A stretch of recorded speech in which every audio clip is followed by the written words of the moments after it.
जय हिंद दोस्तों। आज इंडियन एयरफोर्स का एक बहुत ही कामयाब फाइटर जेट क्रैश हो गया। दरअसल आगरा के पास एक तकनीकी खराबी की वजह से मिग 29 क्रैश हो गया। हालांकि इसके विंग कमांडर मनीष मिश्रा की सूझबूझ की वजह से बड़ा हादसा होने से टल गया, क्योंकि ये विमान बहुत मुमकिन था कि गांव के ऊपर क्रैश होता, लेकिन गांव से महज 200 मीटर की दूरी पर इसे क्रैश कराया गया और वक्त रहते खुद पायलट ने इजेक्ट करके अपनी जान बचा ली। दरअसल ये फाइटर जेट मिग 29 पंजाब के आदमपुर से उड़ा था। एक नियमित अभ्यास उड़ान पर था ये, लेकिन तभी इसमें आसमान में खराबी आई। तकनीकी खराबी की बात कही जा रही है। डिटेल रिपोर्ट अभी आनी बाकी है, पूरी पड़ताल होगी, लेकिन अब जो प्राथमिक तौर पर बताया गया है कि एक तकनीकी खराबी की वजह से ये क्रैश किया।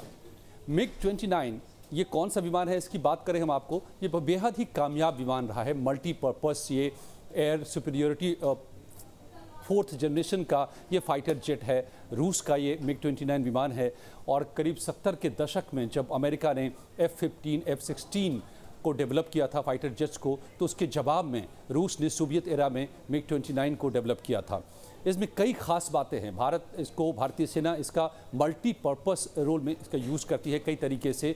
ये एयरक्राफ्ट कैरियर से भी इस्तेमाल होता है इसका, इसलिए इंडियन नेवी के पास भी ये विमान हैं। 115 से ज़्यादा 2022 तक थे और इसका हवा में इंडियन एयरफोर्स भी इसका इस्तेमाल करती है, क्योंकि ये काफ़ी पेलोड के साथ हाई ऑल्टीट्यूड पर भी जा सकता है। इसकी खासियत ये है, इसीलिए जो लेह लद्दाख जैसे इलाके हैं जहाँ पर काफ़ी ऊंचाई पर उड़ना होता है, बहुत सारे विमान यहाँ पर नहीं उड़ सकते क्योंकि हवा काफ़ी यहाँ पर पतली होती है। लेकिन मिग 29 इसमें काफ़ी सक्षम है और साथ ही इसकी ये भी खास बात है कि ये हवा में कलाबाजियाँ खाने में काफ़ी माहिर विमान है। ये इसके विंग्स का डिज़ाइन इस तरह का है और इस वजह से इससे डॉग फाइट भी किया जा सकता है। तो कई तरीके से भारतीय सेना इसका इस्तेमाल करती रही है। 1987 से 83 में ये रूस की सेना में कमीशन हुआ था। 1987 में इंडियन एयरफोर्स ने इसे कमीशन किया था और तब से अब तक ये बेहद ही कामयाब रहा है। हमारे दुश्मन मिग 29 से थर्राते रहे हैं, चाहे वो चीन हो या फिर पाकिस्तान हो। कई मौक़ों पर मिग 29 ने खुद को साबित भी किया है, लेकिन अब ये काफ़ी पुराने भी हो गए हैं।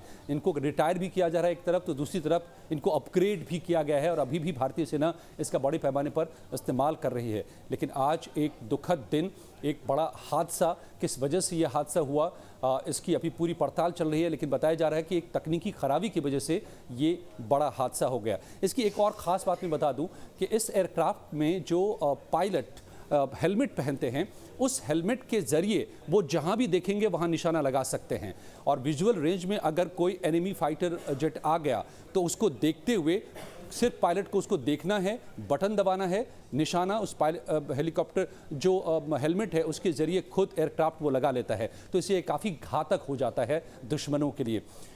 अभी भी इसका इस्तेमाल बड़े पैमाने पर हो रहा है। एक ये आज दुर्भाग्यवश किसी तकनीकी खराबी की वजह से एक मिग 29 क्रैश हुआ है, जिसकी अब पूरी पड़ताल की जा रही है।